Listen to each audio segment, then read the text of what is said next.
morning. Good morning, everybody. So we have a full day ahead with the FAC and discussions. First, we start on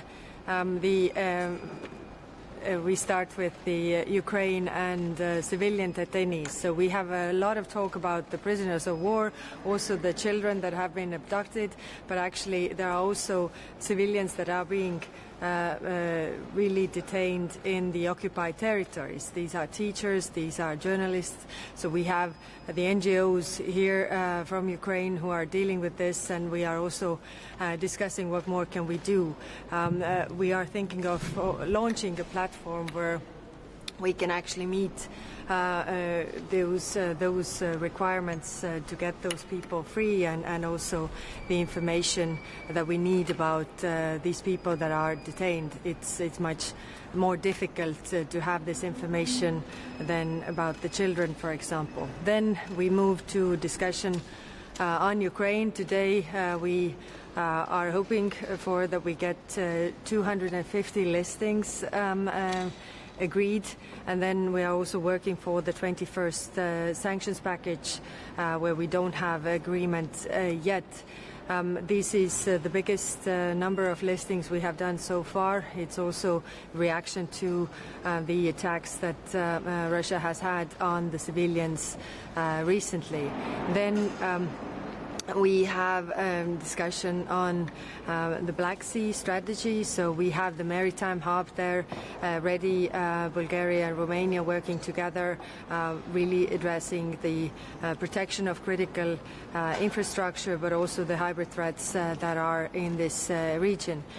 We are going to also agree on a new partnership mission for Armenia to fight the hybrid threats and FIMI that they are really encountering with there. Then we have the discussion on the Middle East. We also have the lunch with the Gulf partners regarding the security of the Gulf region. It has been on top of everybody's mind. The MOU is there but not really holding, and we are discussing what more can we do, what kind of messages we can send, that the Strait of Hormuz has to be opened, the freedom of navigation has to be respected, there can't be no tolls, no fees for navigation there. And of course, then our internal discussion on the Middle East, where we have now the options paper from the Commission on the table, highlighting the different options that we have. So let's see how this discussion goes, whether the member states really have an appetite for one of those measures to be more concrete to come from the Commission. And then topics that we will discuss, Western Balkans, especially Bosnia-Herzegovina and the new High Representative and the process around this, and then what is happening also in Sudan. We should not forget about this, and also send clear messages to those who are mediating, but also those who are meddling there, because we should not lose sight what is happening. High Representative, you just said there are the 21st package of sanctions, there's no agreement. Will there be other sanctions against Russia today that will be adopted, will be outside of the package?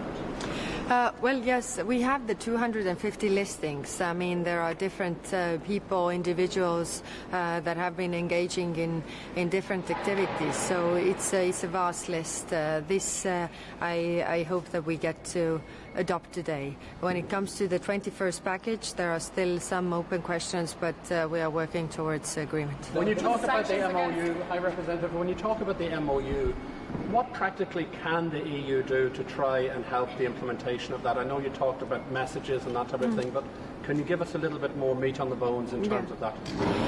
Yes, that is also the discussion that we have with the Gulf countries, because they also want to help that this process goes to the right direction.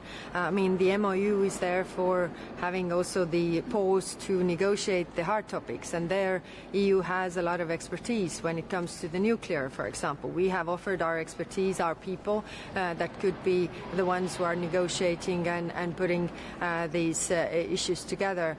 Also, when it comes to other topics like the issues of proxies, and there again we have the same interests with the Gulf countries. So we are really discussing how we can make sure that we are around that table, so that actually our voices are heard, because Gulf countries are living in the vicinity of Iran, and all these threats are really having an effect, but they're also having effect on us, and we are very like-minded there. So,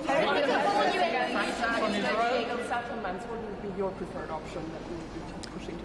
Well, it really doesn't matter what is my preferred option, because I try to put together the 27 where we have a common ground. So let's see. There has been a lot of asks and requests from the member states regarding the ban of the trade with illegal settlements, and let's see if these options that have been provided now will have a stronger push from member states, and do some of them also change their mind that we should take this approach, because everybody agrees that the situation in the West Bank is really intolerable, and it's also clear that we are all supporting the two-state solution. What is happening in West Bank is actually making it more and more impossible that this two-state solution ever can come to effect, and that's why. Ukraine now is resetting its government again. How do you feel about it? How do you feel about resignation of Prime Minister Sviridенko, and what do you expect in this case of a new government? Well, of course, forming a government is everybody's internal political business. For us, of course, it's important that we have our interlocutors and we can continue the work. For us, it's also important that the work with the reforms continues, because we also want to push the enlargement agenda, and therefore we also need to see that Ukraine is doing the reforms from their side. But we need to work with whoever the people or the the government is put together, so we need to work with those people. The Strait of Hormuz. The last time you mentioned that now we have almost 2 coalition of the willing. Now we have 3, maybe, because NATO is saying we can also. How do you see this going to work? All these coalitions forming, and there is no action. Yes, that's a very good question. That is actually should be part. Excuse me. Should be part of this MOU and the discussion forward, because right now, I mean, Iran is saying that they don't accept any kind of outside intervention in the Strait of Hormuz. So first there has to be really agreement that holds, and then of course all those can also move forward. I've always advocated for the Operation Aspides that is already there, that is already functioning and has a mandate, just needs to change the operational plan. But the member states were saying that let the Operation Aspides stay in the Red Sea, because there is also the freedom of navigation that is under threat.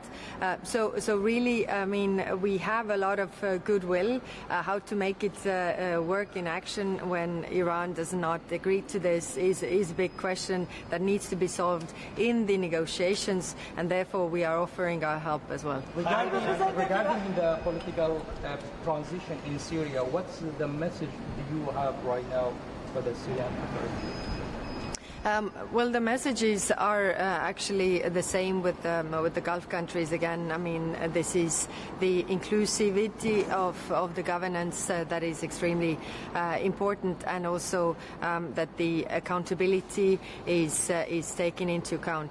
When we are talking when we are talking with the Syrian authorities, they are also struggling with the build-up of the institutions, and so we have offered also our help regarding build-up of institutions, putting together the constitution that is actually really inclusive of all the groups that are there in Syria. But of course, they're also struggling. For us, it is important the stability of Syria, and also that they're considering that we have the camps there, that there's no spillover effect. So far, Syria has managed to stay out of this conflict, and it is also important that it stays like that. Security policy. and to take in account Georgian dreams policy against European Union. How do you see cooperation or involvement, Georgia, in this for us very important project, and how do you estimate the situation, current situation? Well, yes, the Black Sea strategy we have in place already from last year. Now it's the implementation of this. The different countries around Black Sea are, of course, important part of this. Now we are also struggling with Georgia, as we don't really have connections with the government, and we don't want to support the government. We want to support the people of Georgia, and we have also had discussions how we can best do that people do not lose hope in Europe. On trade resistance, do you have a legal opinion on whether it should be taken by unanimity as a trade measure or sanctions as sanctions? Sorry, Yeah, as I'm a lawyer myself, there is a saying, when there are two lawyers, there are three opinions. So do we have the same on the table? There are different legal opinions. We are here in the council building, and the council building says, legal service, says that for this we need QMV because it's a trade issue. That's one of the legal opinions. A question regarding the Operation Inherent Resolve with the U.S. The U.S. will leave Iraq and Kurdistan region, and member states of the European Union are among them. Does the U.S. talk with you about it, and how will be the region without the presence of the military NATO in Iraq?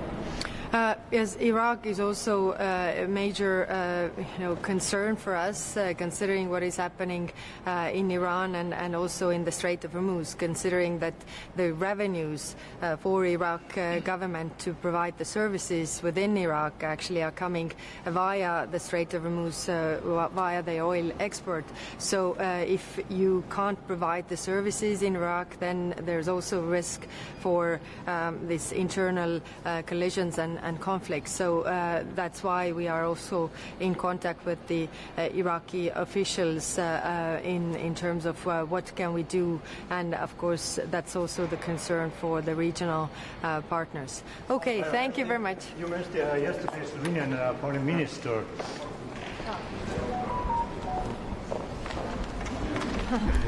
Hästi hea. Nii, sanktsioonide teemal, kui me Luksemburgis viimast korda rääkisime, siis mulle tundus, et me mõlemad olime veidi optimistlikud, et saab teha rohkem.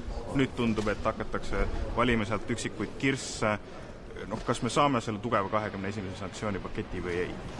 Töötame sellega, et me saaksime tugeva 21. paketi. Paraku see on nii, et kuigi kõik tahavad, et see sõda lõppeks, siis keegi ei taha seda lühiajalist valu sisse võtta, mis ühe või teise firma listimisega seotud on. Aga me töötame sellega edasi. Täna me saame 250 erinevat inimest sellesse nimekirja, kes on Euroopa poolt sanktsioneeritud, millel on ka kindlasti efekt. Nende Vene sõdurite keelu osas, sellest kohta oli ka teated, et lahjendatakse, et hakkame eristama, et kes oli nüüd supitädi ja kes oli nüüd see tulistades päriselt relvast. Kas on see siis, et tuleb mingi lahjendatud vorm, teeme selliseid eristusi või keelame lihtsalt ära, kes on Ukraina vastu sõdinud? Jällegi see näitab, et meil on erinevad arvamused siis Euroopa Liidu erinevates liikmesriikides ja see sõltub väga palju sellest, kui kaugel sellest sõjast tuntakse ennast olevat. Ja see ei ole geograafiline distants, millest me räägime. Nii et õige oleks see, et kes iganes seda sõda on toetanud, selles sõjas on osalenud, peaks olema siis selles nimekirjas, kellel ei ole tegelikult Euroopasse asja, sest et see sõda on olnud ju ka Euroopa vastu. On see viimane sõna sellel teemal või ootame ka mingisugust pikaajalist keeldu, kui sanktsioonidega ei õnnestu? No me töötame sellega, et kindlasti ei ole see viimane sõna, et ma arvan, et siin sündmused, kas või rünnakud Ukraina tsiviilelanike vastu võib-olla toovad ka sellist selgust paljudesse, et me peame tegema ikkagi väga tugevaid samme. Aitäh!